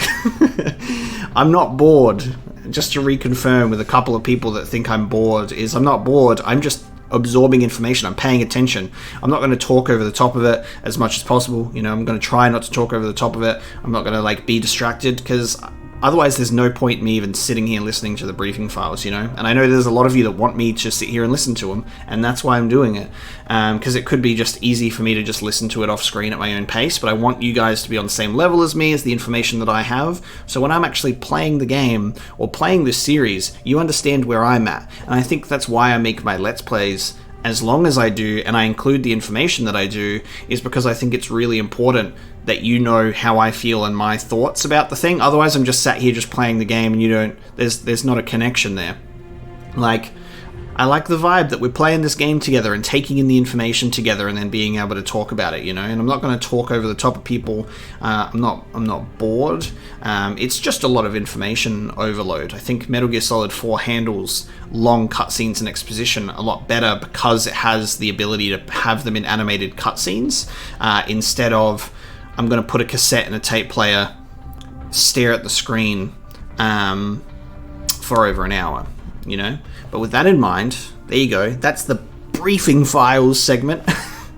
Eliminate enemy soldiers, date with Paz, armored vehicle battle. So it seems that what's happening is when we completed this side mission, we unlocked another one. I have a feeling that we're in sort of like this limbo interim period of Peace Walker right now where we're completing a bunch of the extra ops to unlock more, which is giving us more story stuff, and it'll eventually lead into more, because when we completed Fulton Recovery, Huey and Strangelove started like jumping in, being like, hey, Metal Gear AI, here it is. So we are making some progress. So I'm going to move into eliminating the enemy soldiers. Potentially I can even just look at including complete the mission and proceed to the Fulton Recovery point so we can get you back alive and well. Good luck out there. I can look into including these extra ops missions now, as we seem to, you know, not be doing some main ops, at least at the moment. But there we go. Who else joined our team?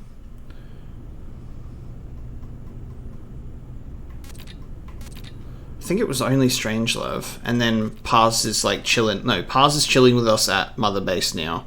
And Strangelove is with us as well. I think if I return to Mother Base, I haven't actually checked this yet. I should probably check. I think we allocated them to places, if I remember correctly. I've got a prisoner of war, so everything's C rank. Go to the medical team. Let's have a look. Yeah, Strangelove and Huey are together in here. They're both S rank, so that's fine. I love how Strangelove's stats are actually better than Huey's. We need to go on some good recruiting sprees as well, so we can start getting rid of like the people that are E rank, because we're almost at full in the R&D team at level 39. So I definitely need to start doing more of that. We are still waiting for Amanda to be fully healed, because she's been taking quite a while, and everyone else is still in here. And then we've got Zadornov, name of Vladimir Zadornov, who is in the brig. I wonder if he'll just be in the brig permanently. I wonder if he would actually join Mother Base with enough, persuasion. There you go. I'm gonna do some stuff where I sort out my teams, R&D and outer ops, and then we can look into. Doing the other things. Can we do? We can. So we can model viewer Strangelove as well, which is very interesting. So this is the 3D model for Strangelove. Cool. Oh, it's not even subtle. It's just not even subtle. Devoted herself to AI research. I want to look at a character model for other people. You know? Cecile. Oh yeah, we've got Paz in here now, right? Cool. Yep. So there's Paz. The one respectable thing that Kojima has done in this one is it does not have the jiggle physics like everyone else does. Where's Miller's jiggle physics, guys? Where's Zadornov's jiggle physics? Show me their jiggle physics. Alright, I digress. Outer Ops, I'm going to work my way through these, because I've been working my way through them slowly, building my squad, and then we will get into some extra ops together. Alright, eliminate enemy soldiers time. So, we just neutralize all enemy mercenaries. So, I've got my battle gear on. We're going to literally just commit a massacre on some soldiers right now, I guess.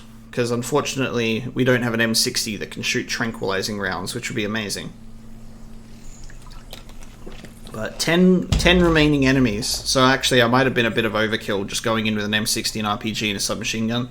I thought it might have been like an onslaught, like an enemy assault. In that case, maybe I might be able to just do it this way. Okay, we can take him out. I love that I'm literally in full battle attire, ready to just eliminate some enemies. But I think we can actually take him out. Ah, I'm not wearing the sneaking suit, so this is just gonna literally be loud. So I will sneak up. I really should have done the sneaking suit then. I was like, yep, this is gonna be me fighting a lot of enemies together. Turns out it's just 10. It's just 10 enemies.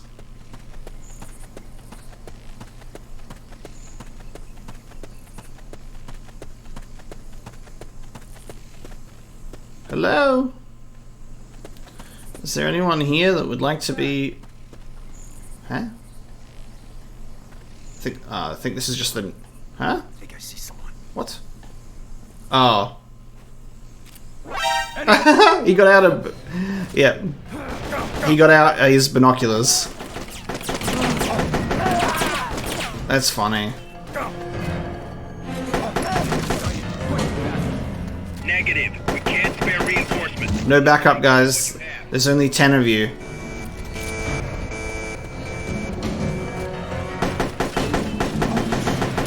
I like this gun. This gun's sweet. This is a cool weapon. For cool people only.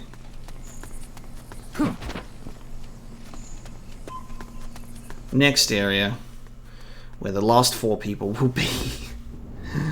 Alright, we were potentially going to knock people out, but then there was a dude who, you know, got in the way. Let's try and stun rod a dude.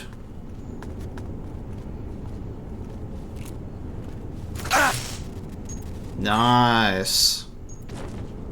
I'm actually genuinely surprised it's taken me this long to like properly use the stun rod. That's awesome. What was that?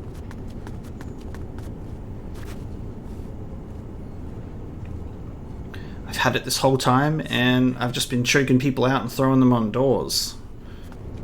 Enemies close by. Meanwhile, I can just go, yeah! That's cool. Even stun rod up close. Enemy sighted. Requesting backup. Oh, he's above me. We can't spare reinforcements. You'll have to make do with what you have. No prisoners or anything?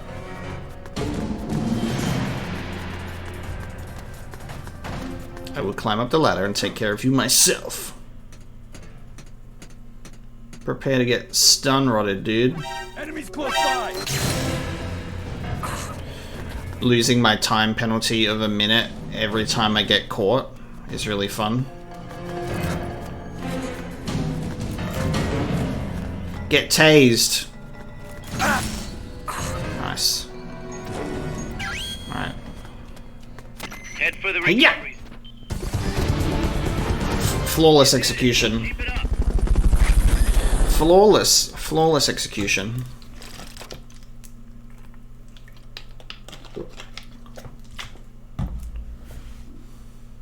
We must show the world our strength. Thanks, Hot Coldman. Great job.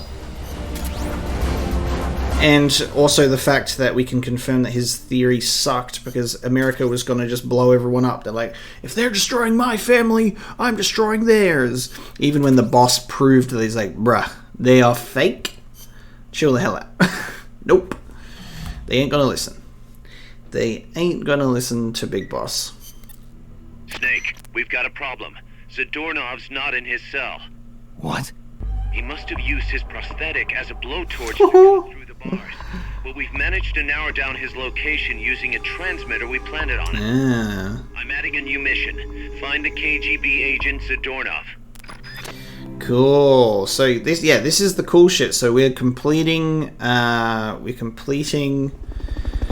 extra ops missions at this point. However, it then unlocks new missions, which is awesome.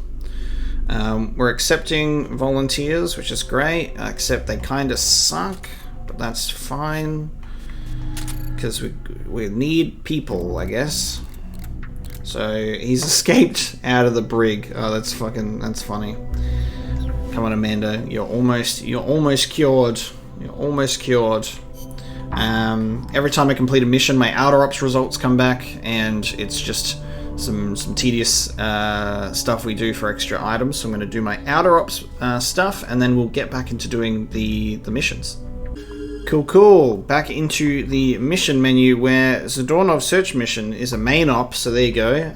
But we've got two other things to do first. Date with Paz. Let's finally get into it, and I'm going to do the armored vehicle battle off screen because it is a armored vehicle battle and they are long. So date with Paz. It's like, Zadornov's escaped, we gotta find him. Hold on, Miller, I have to go on a date with a minor because the game said so. How's Paz doing? Okay so far. Still shocked about being lied to by Zadornov, but she's actually getting along great with the crew here at Mother Base. Really? That's good to hear. Still, it's gotta be depressing for a girl her age to be cooped up on an offshore plant all day, even if it is only temporary. I bet she'd love it if you took her out somewhere once in a while. See, that's fine. The reasoning behind that is fine. I'm like, she's cooped up on a random base in the middle of the ocean. She's just a fucking young kid. Like, goddamn, you wanna go to a beach and like just have a cool time? Not date with Paz. It's weird. There's not even a briefing. There's no briefing files about it. Mission prep. Oh, hang on. Snake only, single player only, mission prep. NG. I'm assuming when. Oh yeah, because we're not allowed to take any weapons. All right. Well, let's have a look. Right.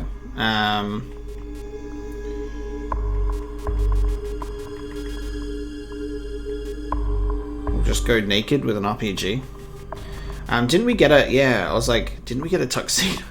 We got a tuxedo before. We'll just go in a t-shirt.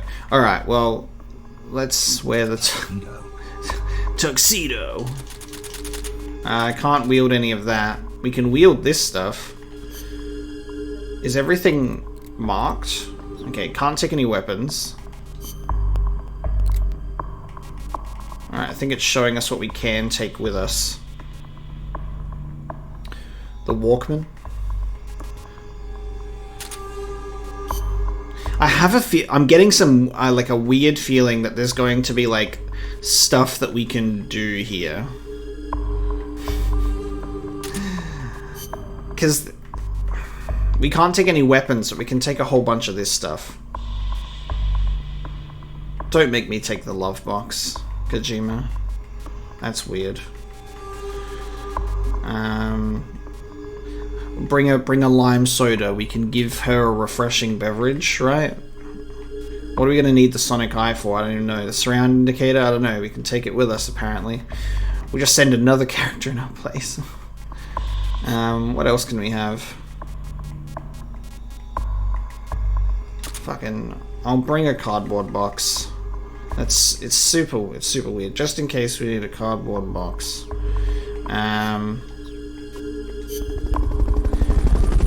Why does it say difficulty 3? There's 3 skulls next to this mission, dude. But there's no fighting because there's no weapons. Going to the beach in my tuxedo in this pose. My name's Snake. She's actually animated. Look at that. Like, she got a face and everything. Snake, his expression never changes. His expression is literally just fucking... This is my face. I'm a soldier. Stun rod? Alright, it's out of battery. CQC? You're gonna make me punch a kid, are you? Why do we have the opportunity to CQC?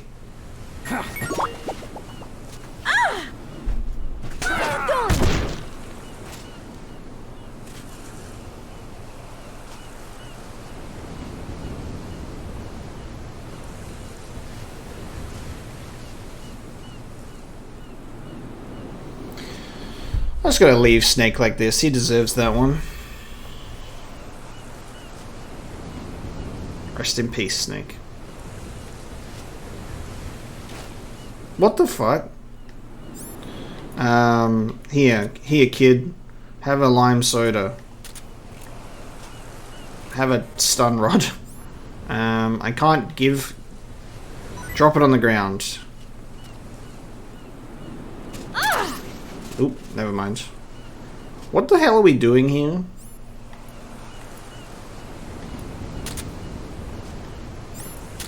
Sonic Eye.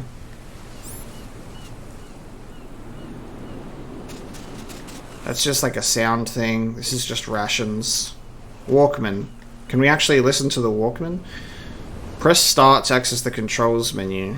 What? Oops, shit. Here we go.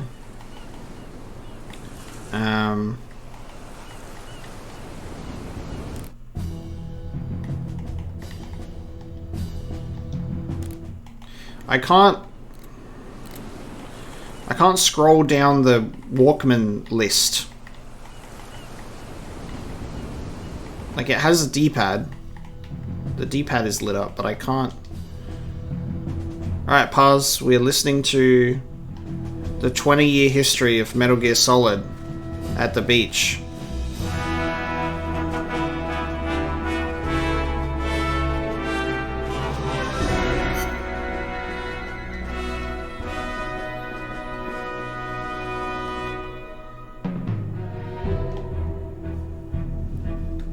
I mean, this is a banger. This is a banger. Pause. Let me tell you about the future, where my son, Solid Snake, infiltrates a base off the Fox Archipelago. And there's this cool music playing the whole time. Trust me, it's cool. I don't understand why I can't skip through the tracks, though. I can't go to anything else. The D-pad is highlighted.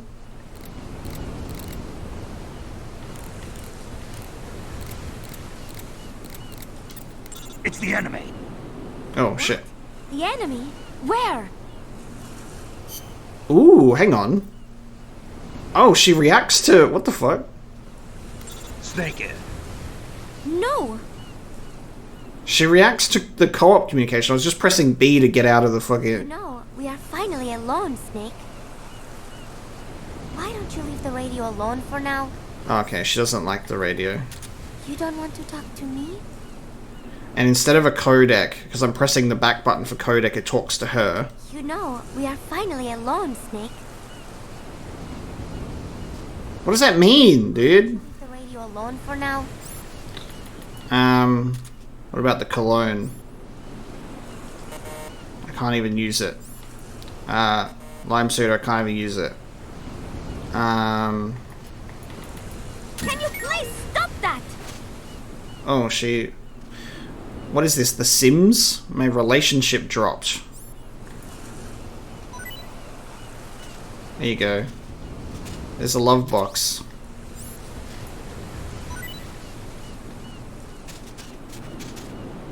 How do we, okay. Sure.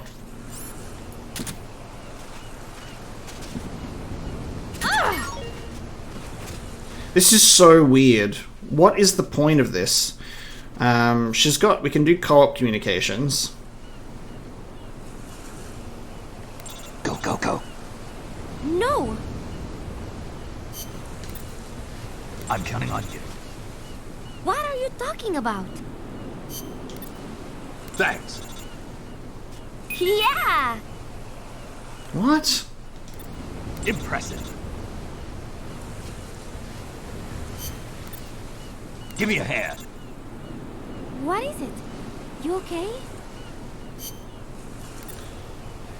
We're pulling out. You do not like being with me? Give me a hand. I'm good to go.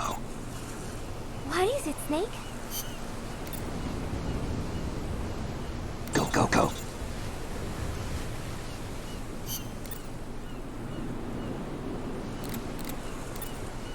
I'm counting on you.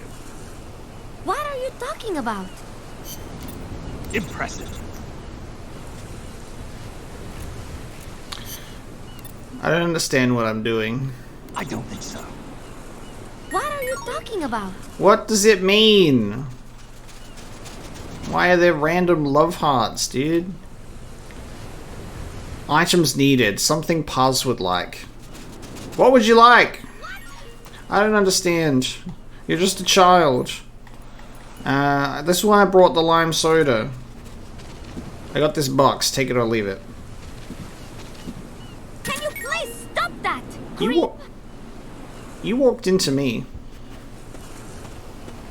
And now she stormed off because I think we did too many heartbreaks. Wait! Pause. Wait. Pause! Bring something that Paz would like. She doesn't like the radio. I can't do anything with the love box. I can't give her a lime soda. The cologne can't even be used. What am I doing, guys? What am I doing? What am I even doing here? Why is this a mission?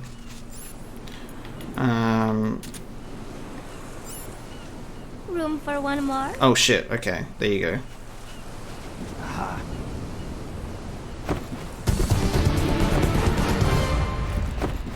Over already?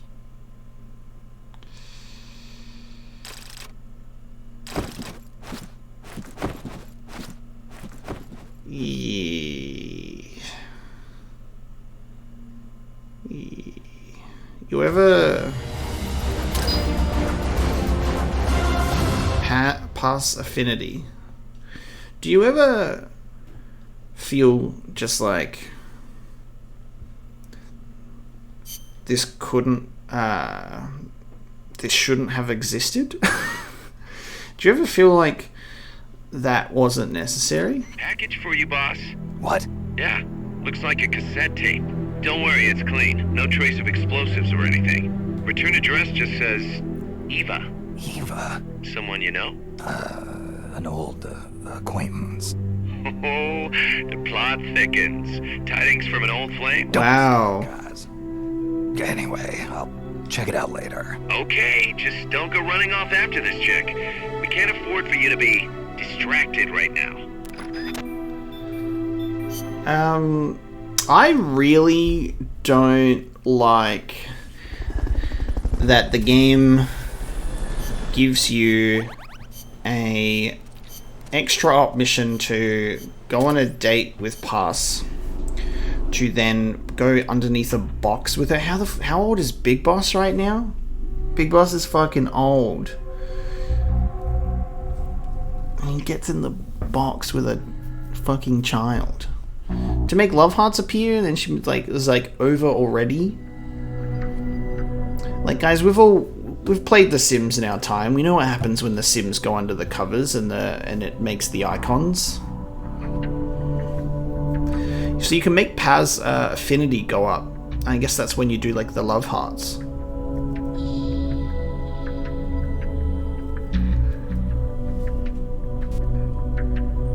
I mean, if anyone would like to provide a rational reason as to why that is even a thing, go ahead. I feel like you would have a hard time justifying whatever the fuck that was. That was really weird. The way that this game has handled Paz from the beginning has just been really strange. I'm gonna do the vehicle battle now. To get my mind off of whatever the fuck that just was, and I believe we've got a new tape now from Eva, which is the cool part. Let's check if it's available just in the briefing files. Data files, yeah, message from Eva, cool. All right, we're going to listen to the message from Eva, and cleanse our minds of whatever the fuck just happened. Session 1, 2, 3, 4, 5, 6, 7. God damn. Okay. Okay. 7 sessions from Eva. Hello, Snake. It's been a while, hasn't it? I hear you've been causing quite the ruckus in Nicaragua. Nothing much to report from my end. The legacy's being put to good use. Or so they tell me. But enough with the small talk. There's something I need to tell you. You saw the photo that came with this tape, right? No. The boss gave that to me. 10 years ago. Wait. I'm sorry. Wait. There's a photo that came with this tape? Hold on a minute. Hold on a minute. Is it in the items? What's the photo that came with the tape? Let me have a look. Letter. There's no,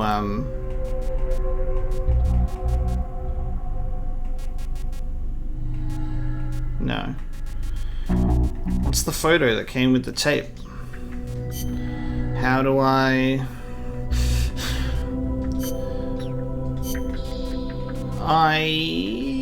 don't know, actually. What do you mean the photo that came with this tape? There's nothing in the items like the letter.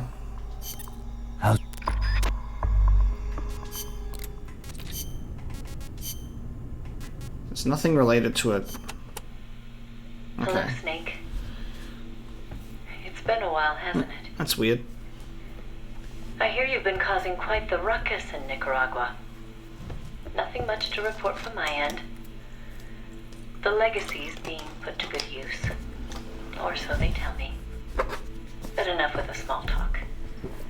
There's something I need to tell you.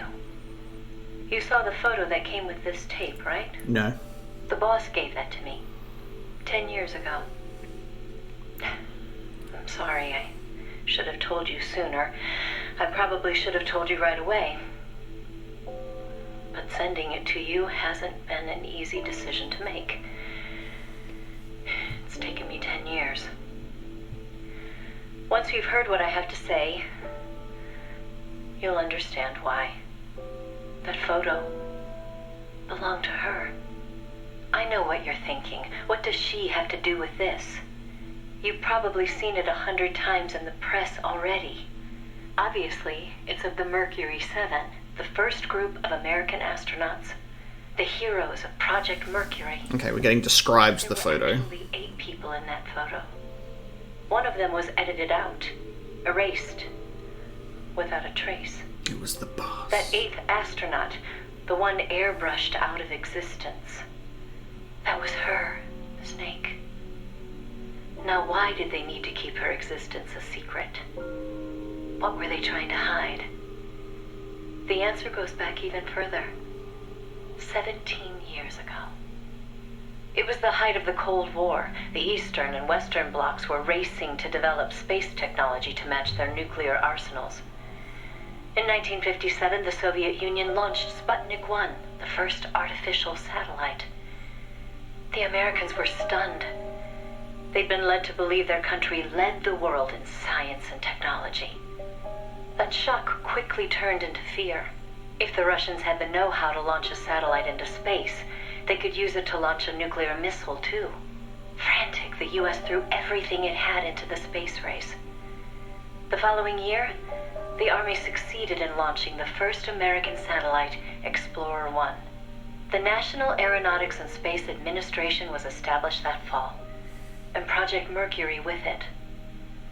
The goal was to send a man into space, and 7 men were chosen as pilot candidates.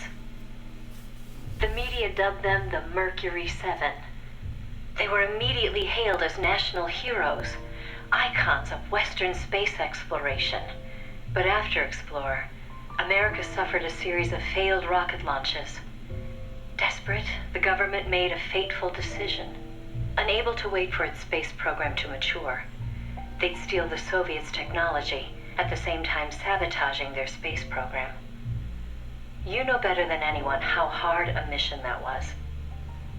The Soviet space program was shrouded in secrecy. Recovering that information would be no easy task. Using the help of an insider, they'd insert a sleeper agent into the research institute, or else recruit one of those insiders to do the job for them. And, if necessary, the mission leader would have to go in and sort things out themselves. Someone was needed with experience, knowledge, and superior intuition. And the only one for the job was the boss. The president himself asked for her by name. He needed someone who could be trusted with the fate of a nation. Who else to turn to but the hero of the Second World War? It was June 1959. So you see, Snake, that's why she left. That was the top secret mission that took her from you. Oh, wow. But her selection ruffled a few CIA feathers. They didn't appreciate the president going over their head like that. The mission was tough enough already, and now the CIA was dragging its feet. She couldn't get anything out of them. No manpower, no information. Left to her own devices, the boss made a decision she knew would come back to haunt her. She decided to tap into the Philosopher's Network. And that's when the wheels of fate began to turn. There you go. That was the first session. I have a feeling that this is actually going to be quite lengthy.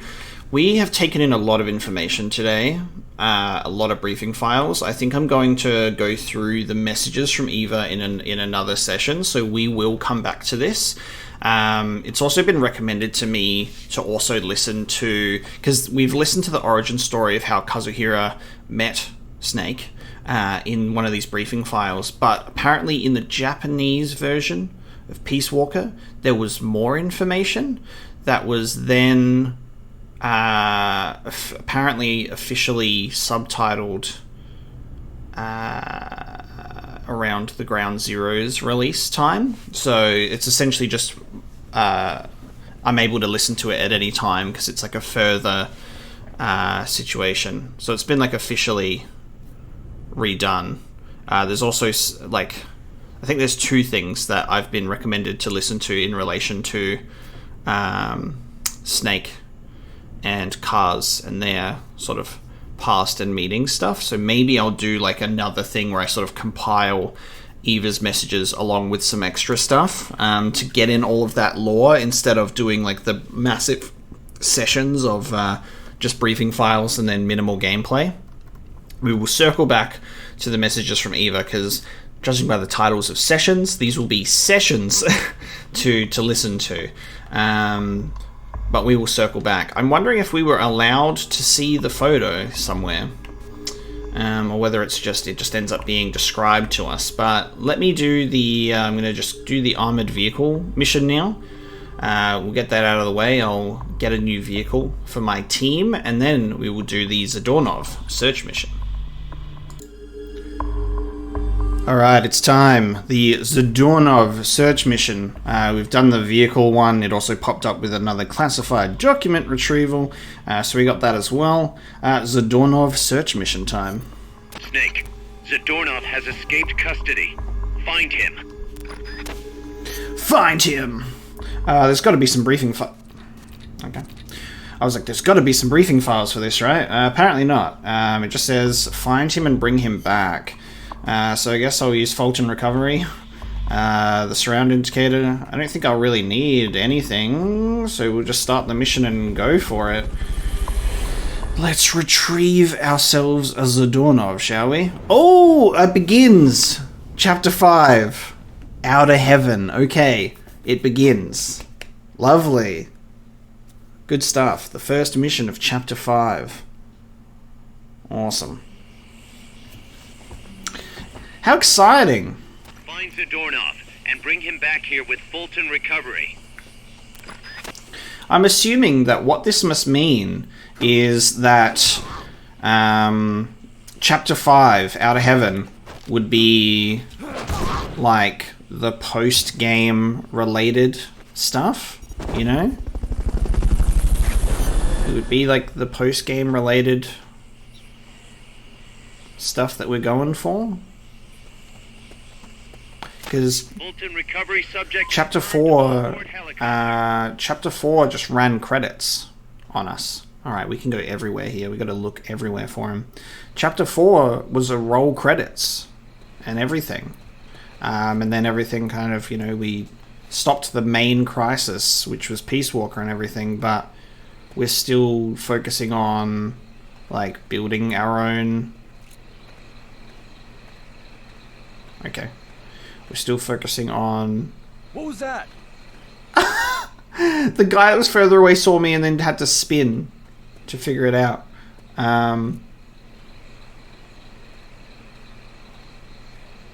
He's just staring right at me, menacingly. Okay. I was thinking maybe he would be here. Maybe he's in there. Could be hiding in there. That seems like a good spot, right? I could see it being there. I lost my train of thought, however. Yeah, like this is like the building Metal Gear Zeke stuff. So there's like just like some post-game story-related content to do that. Oh, you're just a prisoner. I don't think that would be Zadornov. That would be weird. Fulton Recovery helicopter is complete. Nice. Put you to sleep. Ooh, that door's open actually. Maybe I'll check in here. Behind this dude. Fulton Recovery subject confirmed onboard helicopter. Alright, nothing in here. I think it's probably safe to say he's not in the... he's not in the second area. You know? He'll be somewhere else. Anywhere else.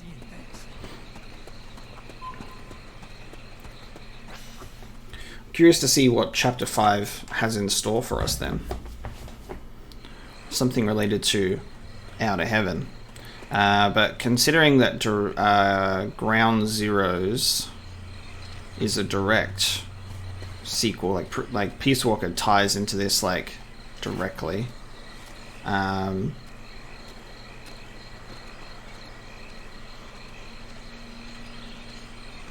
assume that due to that, this might even be like a little bit of a cliffhanger, or it'll be like to be continued in Metal Gear Solid Ground Zeroes or Metal Gear Solid 5 or something, and it'll just like pick up where this one left off maybe. We'll see. The Peace Walker seemed like the Chapter 4 seems like it was the end of this game, and then I get the feeling that like Chapter 5 is like leading into the next game, and I think that that's only really possible for me to have that assumption is because I know that there are more Metal Gear games. I mean, at the time, people were like, this is probably, you know, another one and done, similar to how Metal Gear Solid 4 was apparently supposed to be the last one. So, you know, that's how it be. Yeah, as people were like, oh yeah, this would just be like a final adventure with Big Boss or something, and it would tie up some things. But no. Because this is going to go straight into... This is going to go straight into Ground Zeroes, which does excite me. People are speaking very highly of the... Oh shit. Damn it, I didn't even see you.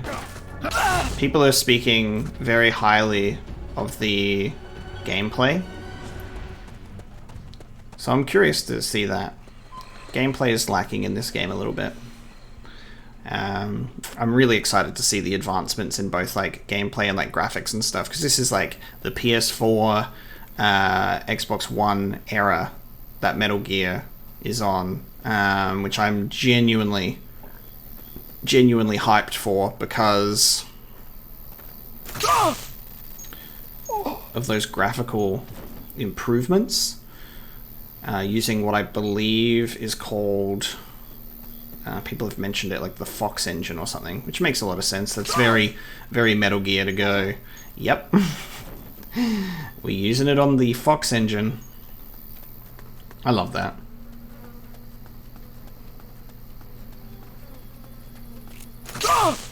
I love this stun rod. It's taken me so long to fully realize how much I love this thing. I hear someone struggling. Is it gonna be Zadornov in here? I mean, this is just another prisoner, so...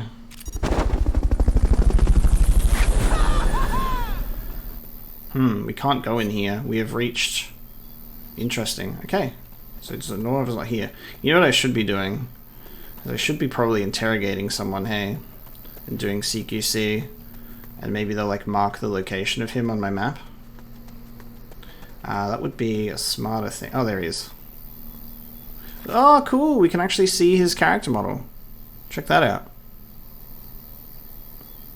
In the flesh. Just chilling in the corner with his red arm. I'm sorry, buddy, but you have broken out of prison. Get zapped. Nice.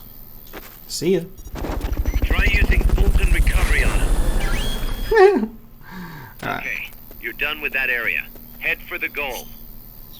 Goal is right here. Wonderful. We got him. Ladies and gentlemen, we got him. Mission complete. He's just sitting in the corner like... But yeah, it's cool that we actually got to see his actual character model for a change. Good stuff. Good stuff. What else do we have to look forward to, huh? Do-do-do. Bow, bow, bow, bow. Nice. Wonderful.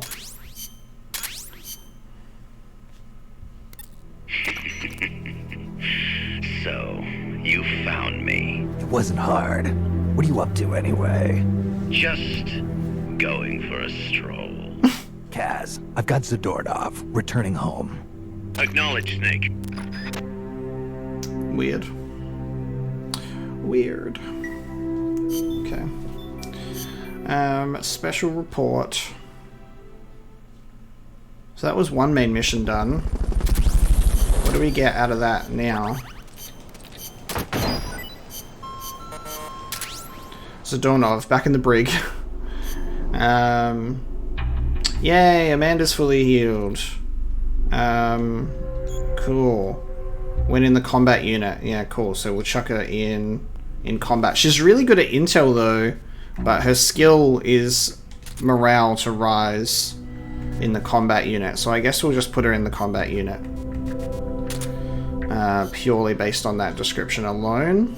Awesome. Well, I'm going to go back to what I've been doing and chucking everyone in here and having a look at what's next, and then we'll check the mission menu and see if we've got anything to do main mission wise. Alright everybody, sorted everything out, back at the mission select screen, and it's a bunch of side missions. So just got more extra ops to do, so I think this is sort of what Chapter 5 might be doing, is we're doing like the leftover extra ops. It's good that we've done all the other ones previously, because I think we need... I'm getting the vibe that we need to have a certain amount of things completed to progress in this like sort of bonus chapter. So I'm going to end this episode here with the recovering Zadornov. So this was mainly absorbing a whole bunch of information. So next episode, what we're going to do to start is we are going to listen to the rest of those EVA tapes. We'll do those EVA tapes, maybe the other like Cars Meeting Miller audio drama thing that I mentioned before on like, it was like a CD for Peace Walker. So we'll take a listen to that stuff and then get into discovering more main missions, hopefully, by completing these extra ops. So guys, thank you so much for watching this episode of Peace Walker, and I'll see you next time. Thank you.